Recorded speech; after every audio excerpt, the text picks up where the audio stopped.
चार धाम की यात्रा इस वजह से खास है क्योंकि यह सभी धाम भगवान विष्णु को समर्पित है। यह यात्रा परंपरागत तौर पर पश्चिम से शुरू करके पूर्व की दिशा में समाप्त होती है। इस वजह से यह यात्रा गुजरात के द्वारिका से शुरू होती है, फिर बद्रीनाथ, रामेश्वरम और जगन्नाथपुरी पर खत्म होती है। इस भव्य चार धाम की यात्रा के अलावा एक छोटी चार धाम की यात्रा भी होती है, जिसमें केदारनाथ, बद्रीनाथ, गंगोत्री और यमुनोत्री की यात्रा की जाती है, और यह सभी उत्तराखंड में स्थित है। वेद एवं पुराणों में चार धाम यात्रा को बहुत ही शुभ माना गया है। मान्यता है कि जो व्यक्ति चार धाम की यात्रा करता है, उसे समस्त पापों से मुक्ति प्राप्त हो जाती है। साथ ही जीवन में आ रही सभी समस्याएं दूर हो जाती हैं। बता दें कि हिंदू धर्म में दो प्रकार की चार धाम यात्रा की जाती है। एक बद्रीनाथ, केदारनाथ, गंगोत्री और यमुनोत्री की यात्रा, और दूसरा बद्रीनाथ, जगन्नाथ, रामेश्वरम और द्वारका धाम की यात्रा। यह सभी पवित्र धाम देश के विभिन्न हिस्सों में मौजूद हैं, जिसके कारण इसे बड़ा चार धाम यात्रा भी कहा जाता है। शास्त्रों में बताया गया है कि चार धाम यात्रा करने से व्यक्ति को जीवन और मरण के चक्र से मुक्ति प्राप्त हो जाती है। एक कहावत यह भी कहा गया है कि जो व्यक्ति एक बार भी बद्रीनाथ के दर्शन करता है, उसे उदर यानी गर्भ में नहीं जाना पड़ता है। शिव पुराण में बताया गया है कि केदारनाथ ज्योतिर्लिंग का पूजन करने के बाद जो व्यक्ति जल ग्रहण कर लेता है, उसे दोबारा जन्म नहीं लेना पड़ता है। यमुनोत्री मंदिर में यमुना देवी, गंगोत्री मंदिर में गंगा देवी, केदारनाथ में भगवान शिव और बद्रीनाथ में भगवान विष्णु की पूजा की जाती है। बता दें कि ये उत्तराखंड के चार धाम हैं, जबकि भारत के चार धाम में बद्रीनाथ, द्वारका, रामेश्वरम और जगन्नाथपुरी आते हैं। उत्तराखंड की चार धाम यात्रा में पड़ने वाले चारों मंदिर 6 माह के लिए बंद रहते हैं, जबकि 6 माह के लिए खुलते हैं। यानी ये मंदिर सिर्फ 6 माह के लिए खुलते हैं। श्रद्धालु सबसे पहले हरिद्वार पहुंचते हैं। यहाँ गंगा स्नान के बाद यात्रा शुरू की जाती है। यात्रा का सबसे पहले पड़ाव यमुनोत्री है। यहाँ से गंगोत्री, केदारनाथ और फिर बद्रीनाथ पर जाकर यात्रा समाप्त होती है। यह यात्रा कुल 1607 किलोमीटर की है। यमुनोत्री जाने के लिए दिल्ली से सबसे पहले हरिद्वार पहुंचना होगा।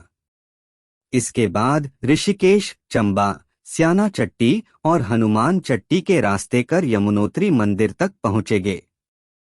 चार धाम की यात्रा में प्रथम धाम यमुनोत्री का है, जिस मंदिर में यमुना माता की पूजा होती है, जिन्हें हिंदू धर्म में सूर्य की बेटी के तौर पर संबोधित किया गया है।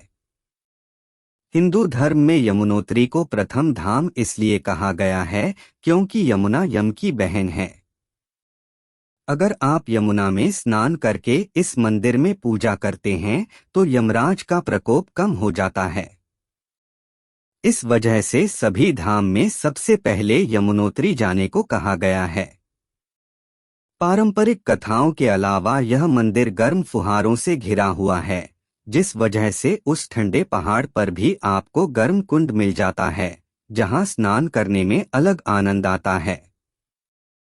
गंगोत्री मंदिर जाने के लिए दिल्ली से हरिद्वार, ऋषिकेश, टिहरी, उत्तरकाशी, गंगनानी और हरसिल होते हुए गंगोत्री तक पहुंचा जा सकता है। चार धाम की यात्रा के दौरान यह दूसरा धाम है। यह मंदिर माता गंगा को समर्पित है। हिंदू कथाओं के अनुसार गंगोत्री वह स्थान है जहां गंगा स्वर्ग से धरती पर आई थी और भगवान शिव ने जटाओं से गंगा को संभाला था। यह भी काफी लोकप्रिय मंदिर है, जहां लोग अपने जीवन में एक बार जाकर स्नान करना चाहते हैं, ताकि पारंपरिक कथाओं के अनुसार यहां स्नान करने पर जीवन के सभी पाप धुल जाते हैं। गंगोत्री धाम में घूमने के लिए अब मई से अक्टूबर तक आ सकते हैं।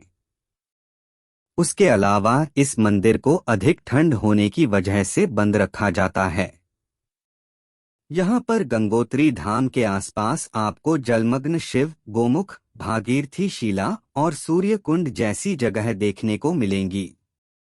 केदारनाथ मंदिर जाने के लिए दिल्ली से सबसे पहले हरिद्वार और फिर गंगा स्नान के बाद ऋषिकेश, श्रीनगर, रुद्रप्रयाग, अगस्त्यमुनि, गुप्तकाशी और गौरीकुंड होते हुए केदारनाथ मंदिर पहुंचेंगे। यह तीसरा धाम है जो भगवान शिव को समर्पित है। यह रुद्रप्रयाग नाम के जिले में समुद्र तल से 3500 मीटर की ऊंचाई पर स्थित है। यह 4 धाम की यात्रा में सबसे महत्वपूर्ण धाम माना जाता है। प्राचीन कथाओं के अनुसार इस मंदिर को भगवान शिव के 12 ज्योतिर्लिंगों में से एक माना जाता है। इस मंदिर में आप मई से अक्टूबर के बीच घूम सकते हैं। बद्रीनाथ के लिए दिल्ली से सबसे पहले हरिद्वार, फिर ऋषिकेश, श्रीनगर, रुद्रप्रयाग, कर्णप्रयाग, नंदप्रयाग, जोशीमठ होते हुए बद्रीनाथ मंदिर पहुंचा सकता है। यह आखिरी और महत्वपूर्ण धाम है, जहां जाने पर आपकी 4 धाम की यात्रा समाप्त होती है। यह मंदिर भगवान बद्री, जो कि विष्णु का नाम है, अर्थात भगवान विष्णु को समर्पित किया गया है। यह मंदिर इसलिए महत्वपूर्ण है क्योंकि 4 धाम की यात्रा का वर्णन करने वाले शंकराचार्य ने बद्रीनाथ में ही मोक्ष की प्राप्ति की थी। हिंदू धर्म की पौराणिक कथाओं के अनुसार यही वह मंदिर है जहां अब पुनर्जन्म की प्रक्रिया को समाप्त करके अपना जीवन मोक्ष प्राप्त करके रोक सकते हैं। धार्मिक मान्यताओं के अनुसार बद्रीनाथ धाम को सृष्टि का 8वां वैकुंठ भी कहा जाता है। यहाँ भगवान विष्णु 6 महीने विश्राम करने के लिए आते हैं। साथ ही केदारनाथ धाम में भगवान शंकर विश्राम करते हैं। केदारनाथ में 2 पर्वत हैं, जिन्हें नर और नारायण नाम से जाना जाता है। वह भगवान विष्णु के 24 अवतारों में से हैं। माना यह भी जाता है कि केदारनाथ धाम के दर्शन के बाद ही बद्रीनाथ धाम के दर्शन किए जाते हैं। ऐसा करने से ही पूजा का पूर्ण फल प्राप्त होता है। जैसा कि हमने आपको बताया, हिंदू धर्म में 4 धाम की यात्रा को 2 भाग में विभाजित किया गया है। वास्तविक 4 धाम की यात्रा जिसका वर्णन ग्रंथों में शंकराचार्य द्वारा किया गया है, वह द्वारका से शुरू होकर बद्रीनाथ, रामेश्वरम और जगन्नाथपुरी तक जाती है। यह सभी स्थल भारत के अलग अलग राज्य में स्थित है।